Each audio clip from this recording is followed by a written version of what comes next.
ta sa Bagubilang, sa Bisaya, dali sa King James, ipaborito ng King James.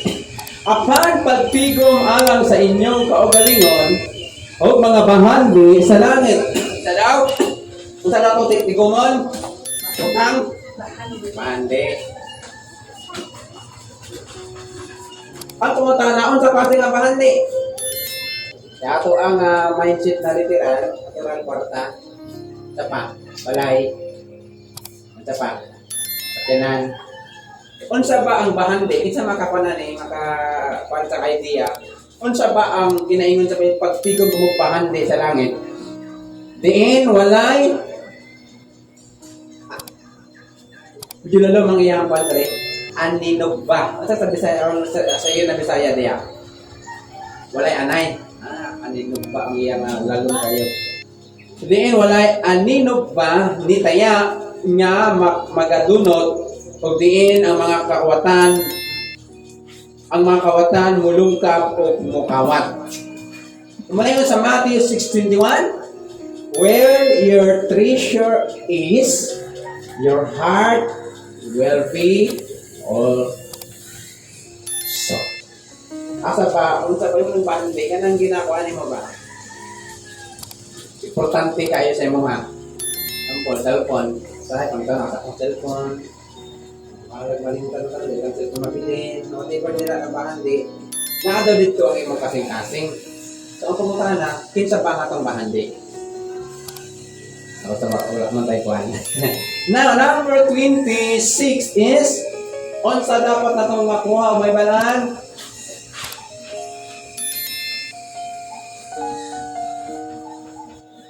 Unsang word na eternal?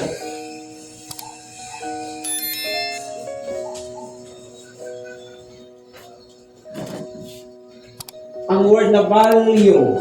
Values, kailangan man. So, unsa ang word na eternal? Eternal life. Unsa man na? Eternal. Kinabuhi life. Ako'y ko lang sa iyo na kayo. Ha?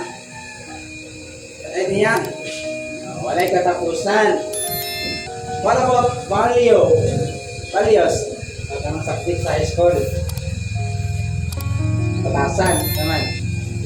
Bili. O, sige. Walay katapusan na bili. Kining bahandi. O, apan pagtigom alang kaninyong mga sa inyong mga pagulingon o mga bahandi sa langit ko. Asa mo tigom sa langit? So, walay daotan kung naatay kwarta. Amen? Ang daotan, hindi mo ma-manage kung mag-change ang imong batasan kung ang imong passion para sa Ginoo. Gataas imong standard gataas imong financial na gihapon sa Ginoo, dapat change mo standard nimo sa pag-support ng bulaton sa Ginoo. Labi na ato ang time, pagkanti kayo na siya. O walay mga anay, taya nagadunot din ang mga kawatan, mulungkab o mukawat. So diri sa yuta na ay mga sa mga usapan pa sa mga farmers, mga PST. So dili na pa na, mali ka sa pastor.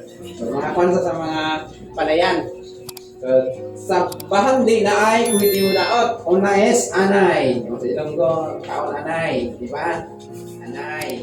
Sa toa. Kung baboy na ako, anay. Then, siya pa, taya. Kaya yung pinaka-worst is kawatan. Blackboard video. Paano kayo? Parang naman na.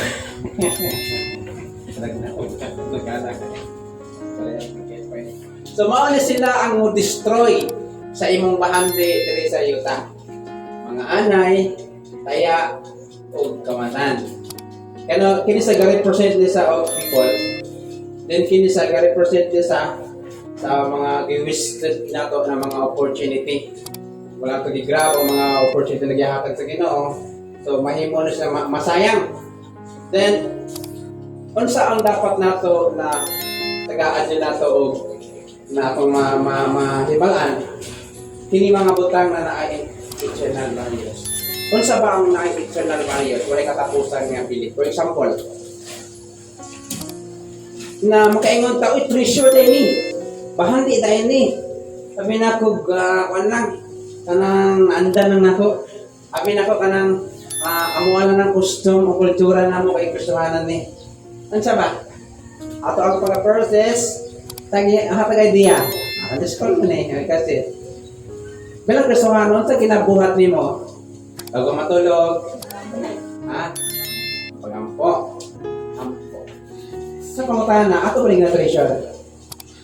Verse 21, where your treasure is, your heart will be also. Kung treasure yung pag-ampo, na imong kasing-kasing sa pag-ampo. Pag may problema, ampo na yan, di ba? Pag may naman treasure yung pag-ampo, ay yung treasure is yaw-yaw. Bahandi na mo, yaw-yaw. Where your treasure is, your heart will be also. Your treasure is yaw-yaw. So, kung naandan niyo mo na, yaw-yaw. So, ang ginagawa is eternal. Kanang uban sa imo ba? Ampo, at pa, ato ang mga good works. Kining good works, after naluwas ka, delete before malawas. At pa, ato ang pagsimba. Eternal value ba na? Napay-simba sa langit? Wala. Balo ba tayo ka? Simba. Pero wala ni adlaw, wala ko'y gabi eh. Kaya yung ginawa na yung sa Book of Revelation. Kung sa para sa ito ang matawag na ito na treasure, tapistuhanan na. Kaya sa believers, kabuangan eh. Kunaingan sa Bible, na for the cross of Christ is foolishness for the world, but it is the power of God unto salvation. Romans 1 verse 16. Amen? So, mauna akong naibalan. Ako ginahimo ba karon? Eternal value ba na ba? Ato ginabuhi bilang Kristohanon, pila na ba ka time na ato ang ginausik. Pero salamat sa Ginoo, God is the God of chance. Mawala lang ang chance na to. Pero sayang, no? Naananta ka sa fixed level sa iyong spiritual, mubalik ka sa number 1. Ano ginabalik ka sa number 1? Pag muundang ka, nga ng spiritual. Many people just live for this life. So, daghang mga tao, ikinapuhi ang ilahang life. Kinapuhi ginais, wala na eh. Kung yung natungkan, kung viral na teacher na nakuha niya yung life is wonderful, di ba? Viral na sa kung hilig mo sa social media. Many people just live for this life and sa pa, money. So, nabalaan din na ito, taga-tao ang ginapag ko sa kwarta. Hindi naman agad. So, kung ginikanan, mangminta na, wala ka palo sa sacrifice sa ginikanan sa bata pa, di katulog ginikanan, kung dako na, sigpangayo, kapalo na, kung mangumustang nanay, masuko dayon, mapupok na ko si mong kumusta. Parang sana, di mo na mo dahil ko, gang, labi ko gas. Kita dira ang mga nanay gatchat sa anak, o ang anak gatchat sa nanay diya. Pabalitan na ang nanay gatchat sa anak para mga yugan. Never thinking that at death, they must leave it all behind. Wala ginahuna na pag-abot sa kamatayon, leave behind. Biyaan ra nimo. So dapat atong nanaon. So dili daotan na manarbaho ka. Check na siya. Dili daotan na magnegosyo ka. Check po na. Dili daotan na nagkakwarta, mas check na siya. Ang pumunta na sa unin mo manage, na dili nimo makuha na yung mga purpose sa eternal value nimo one day. Doon sa Bible, we must face and the judgment seat of Christ. Makatubang kita tanan. Mana Amos 4:12, verse 8, prepare to meet thy God. So, what we must know, get eternal value. Ang atong target is asa imong heart ron. Kung sa klase nga bahandi ang naa sa imo. Wala pa matay kwarta karon, hindi mo na uli kwarta kay ito ta kanuluoy na nasa Ginoo. Wala pa tay budget ro ang kwarta. Maabot na siya. Pero ang target diri as a Christian, kung sa pa ang imong bahandi. Ginabahandi ba nimo ang pag-ampo, ang pagsimba, na mag-uulta o di kasimba? Di kinamamali kaya na naadyo mga emergency, may mga sakit, na di ba kasimba, at least imong heart, kabalo ang Ginoo. Ang pag-ampo, ang pagsimba, o ang pagtabang ba, o whatever na pinatagaan niya magbili. The person with eternal value lives for Jesus Christ.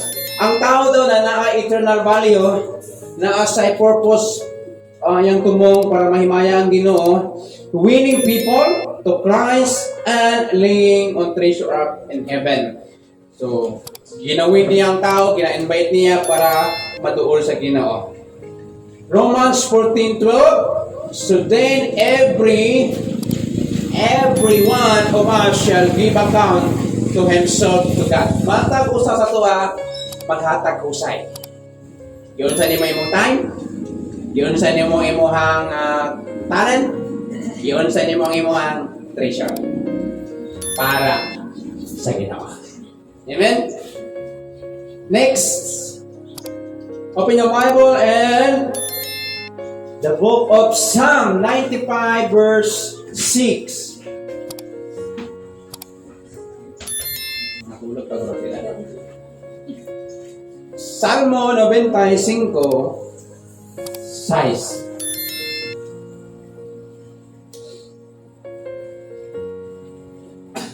Okay. Wako nga na siya. Ikot sa likod. Kita naman ma'am. Come, let us bow down and worship. Let us kneel before the Lord our Maker. According sa gibasa nato, unsa ba ang word na makita nato diha na dapat yun nato makita.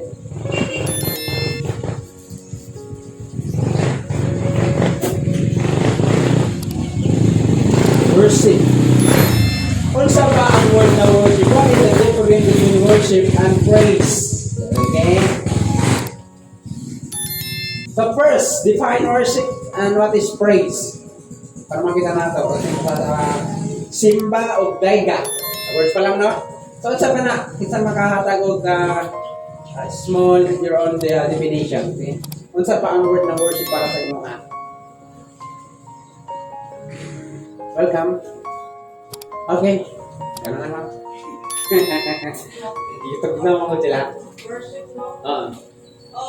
Sa akong opinion, ang worship or ang pagsimba, mo siya ang action kung asa ang Ginoo ang imong mo nga labaw sa imong kinabuhi. Ug ang tanan nimong pagabuhaton para lang sa iya aron malipay or mamaya. Okay. What about praise? Okay, samantalang ang praise, pagdait, pagkagilan nato ang pagkakamhanan, ang pagkamaayo sa Ginoo sa atong kinabuhi. Okay. So, tanang ko sa kwan. Thank you, ma'am. According sa writer, worship means to acknowledge God's word. Ano sa word na acknowledge? Ako ni sa akon. Hindi pwede na mamati lang ka. Nandito masasalang word by word. Ano ta God's word? Unsa pang word? Yung tayo, you are worthy. Di ba? Word. Try idea. What is acknowledge? Ilhon. Word. Palyo. Worship, it means to acknowledge God's word. Unsa pa ang bili sa Dios sa imong kinabuhi? Kinsa ba sa imong ha? Hello. While ang word na praise is focus our attention to God's goodness. Tarinig? God's goodness. Ang isa, acknowledge. Ang isa, focus. So, napay, changes na kaibahan, no? Nung tag-focus, toto, o, sa panana. Basta focus. Dito suga, ha? Focus on God's goodness. Kanang kaayo sa Ginoo na iyang ginabuhat, then ang bilin niya, kung sa basa sa imo, importante bang Ginoo sa imo, ha? That is worship. Now, the action. Now, according sa, before that, sa John and chapter 4, 23 and 24. true worshipers shall worship the Father in spirit. Spirit. Para puno na ang word. Spirit. Then, ang isa, the true worshipers shall worship the Father in spirit. Isa tayo mga worshipers. Kinsa nag-acknowledge sa bili sa Ginoo sa imong kinabuhi kung ay literal na ay karon. E na may bili. Makita mo ta sa Ginoo once in a week, di ba? Hebrews 10, 24-25, do not seek the assembly. Kaya may bili ang Ginoo, na ka. Kaya kung wala bili Ginoo sa imong, di ka makita. Di ka makita din nga sa simbahan. Ini? And the truth. So, yung word for word nato din sila. Okay lang? Worship God in spirit, Father in spirit and in truth. For the Father seeketh such to worship Him. God is also a spirit, and they that worship God must worship in the spirit and in truth. So, what all Christians must know? Worship God. It means i-acknowledge nimo, kilalaha kung unsay bilisan Dios sa imong kinabuhi. While praise, focus is sentro ang imuhang una-una sa kaayo sa Ginoo. Siguro wala mapag-slide sa tuwa. Kaya nga ana ako ang panglantaw. Amen? To worship God, we must in the spirit.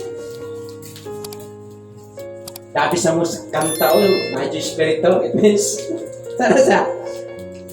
Dito tag worship in spirit. It means, hello, may tao? Buhi! Oh. Pag buhi ka na, may kabubuton di ko spirit is stand your will. It means you are alive. Then truth. That is worship God in truth. It means hello. Sa inyo lang pangutana, pero mga na tumotok. Okay lang. Una is, dapat ang pagsimba, buhi. Dapat mahibalaan mo. Ikaduwa, dapat truth. Dapat tinod-anay. Di man sa action. Makita man sa kinabuhi. Kaya makita nato ang action sa worship. Para masabta nato. We must worship God daily. Unsa na? Pas ato mong simba sa Ginoo. And the family devotion first in a weekly in church. Tama ba po family devotion? Tama mga kasawa? If couple or family pray together, stay together. Mga tayo nagkulag na mga Kristiyanon. Pag-ampo, dili na makiningosa. Ikaduwa, worship God by praise, obedience. If you obey God, hello, you worship God. If you give thanks to God, you worship God. Sinta dali ang mapasalamatan. Ay, wala kita ako. Wala mapasalamatan? It means you worship God. Next, Bible study. Isa gatin simbalay. Is to consider worship God. Church involvement. Hello, are you there? Gospel preaching, giving tithes, and prayer. That is considered worship. That is the action. Pero ang pinaka-main niya, na meaning, if we worship God, we must know na kilalahon nimo ang bilis sa Diyos sa imong kinabuhi. Tanan na naasay mo di pa ko lang na. Hello, tama ba? Then if you praise God, it means dili na daygon nimo, singgit nimo, pagday ka, tinura na. It doesn't mean praise. It is mean you focus in God's goodness. Di ka tanano, wakay bugas, wakay kwarta, sakit ka, focus sa pwede himuon sa Ginoo. Na ayohon niya ka, tagahan niya ka kwarta, tanang positive na naon nimo, nakaya sa Ginoo. Di ba? Luke 1:7 sa Ginaingon. Hello? For with God, nothing shall be impossible. If you praise God, you must focus on God's goodness. Hello, pag may kwarta, tanawa lang kaya sa Ginoo. Matingala lang kaya, surprise ka sa Ginoo. Isa ka dyan, surprise sa Ginoo. Basta imuha lang, i-comfort imong heart, we can survive. Manaingon sa Book of Psalm, We shall live and will not die. Di ba kanta na sana? We shall live and not die. Di ba? Na naman, that is a positive. You focus in that goodness. But if you acknowledge God's will, you worship God. Prayer, obedience. Then, ganisa, wala exempted na ni. Open your Bible and Psalm 144. Psalm 144. Pinsa makaingon na wala na kahimuan eh. Verse 14.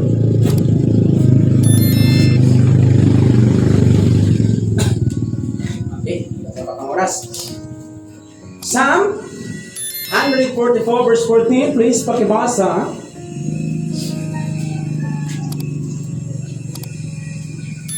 Psalm 144 verse 14. Musana'y unta pag-ayo ang among kahayupan o dili gayud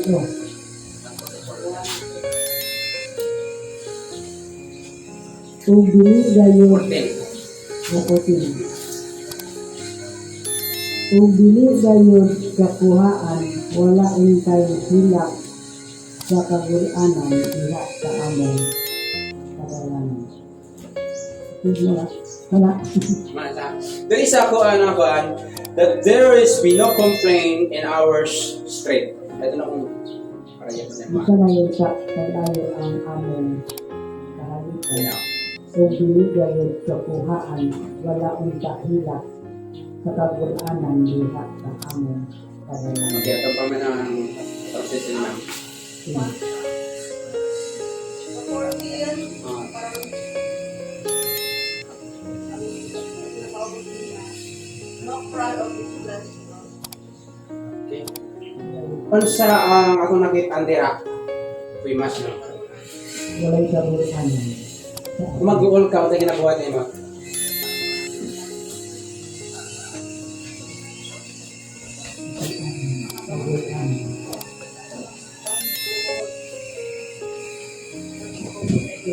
Kinsa hilig ang ginabasol sa iyo. Ang mabasol kasi mo galing it calls remorse.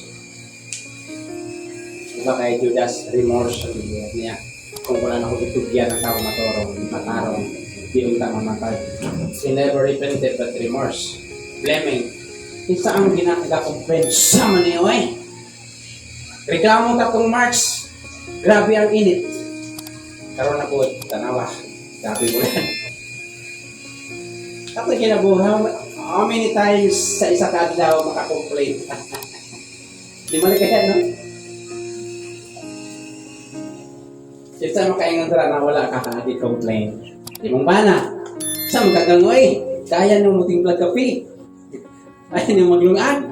Sige mo mag-email sa whatever niya. Hello?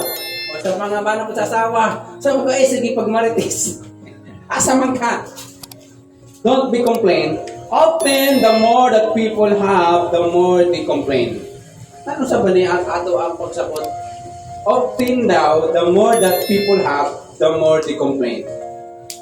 The more ka naa, the more ka sige reklamo. Ano ba na? No? The more daghan mo the more ka complain. Na naman, the more naatin mo the more ang iyong responsibilidad. Kaya ba na ako, eh? Labi na, no? Kung pakulang ang nahatag, inaanad na ka, katagaan, kumpin ka. No, kitagaan mo kahapon, no? Ayaw, ikwarta ron. Think of all good things that God has given us. O saan na ito daog sa complaint? O saan ba ang complaint sa Bisaya? Reklamo, no? Kasi hindi mo reklamo. Bagulbol. Hindi ako magbagulbol o bagulbulan ka, hindi tayo dulungog. Kasi kaagi lagi pagulbulan. So, naikagi ka pagulbul ti mga ako. Mulag ko sa dalunggan, no? Oh. How about sa itong Ginoo, sa kamilyo na nag-complain? Salamat sa Ginoo na dili sa para sa tuwa. Sa imo na to, focus on good things that God has given us. Don't focus on what we have not yet got. O sa'yo, nag-complain ta, Kaya mag-focus ta sa butang na wala pa sa tuwa. Of what we have not. Okay. Agda sana. Don't focus on things what we have not. Kung unsang naasay mo ha, just enjoy. Kung nakakay Richson, okay na, ay dangagit ko kulang man eh. Pagkangin na tuganbay ka ng spaghetti. Butang na po. Wala na nag-ingon na pag makontinto ka mo na. It means katong kaya sa imo ang capacity. Kung hindi mo kaya, mo itong extra hands, kung mga problema pa sila, ay mga mong gusto, basta po kung di makuman, kung problema. Okay, nasabtan na to. Unsa daw ang resulta, unsa daw ang pinaka-main na pinungdan na nung mag-complain ka? Kaya focus ka sa butang na walang pera. Kung wala sa imo ang kagwapo niya, ay, pinatahi mo na manalahi mo lang diba? Naakay, pinasahin na nasa imo na wala po siya. Diba? Kung grabe siyang, abi kakalinted siya, dapat kayo pinasahin na naakot sa imo dapat i-treasure ni mo. Okay? Sasahin mo na ito daw. Dapat mag-focus ta sa mga butang na ihatag sa Diyos sa tuwa. Just open your eyes. Naagi na butang ang Ginoo sa mga pinamugin na kanyang makita. Pag mawala na sa kanyang ma-realize. Pamilya ni mo, partner, anak, mga friend, sa kumputin sa maniyon. Duwa sa kwarta. Kaya asong focus kwarta eh. Di ba? Normal, you need money. But ang pala, kung i-focus mo ang Ginoo, ang Ginoo na, hindi lang na kasi Ginoo, natural, makapalogin na mo heart, i-surprise na ka-turning. Kaya kung Ginoo magigugma, wagas na yan. Ang galing pa na. Kung hindi ka magigugma, mapagpogin na. Pag may ara ka, makita na something. So, it's on. What all Christian must know, part 9, gate, paa, kung unsa man ang naipili na muupan sa imo sa pangatubang sa Ginoo. So, ayaw ipadaplin ang imong prayer life tungod lang kay nagang problema, damor ka mag-pray. Ayaw ipadaplin mo pagpangaladon sa Ginoo, kinakay kaaway. Ayaw ipadaplin ang imong pagpamati sa pulong sa Ginoo, kinaglagod ka sa nagawari. Normal, no? More offensive sa kalibutan. Pero ang atong imo lang pagpatabang sa Ginoo. First, eternal value. Kung ako nasatang ganina, kung asa imo kasing-kasing o anong bahandi, naa dito ang imuhang kasing-kasing. Next, worship God. Means acknowledge God's word. Kilala ang kapilinon sa Ginoo.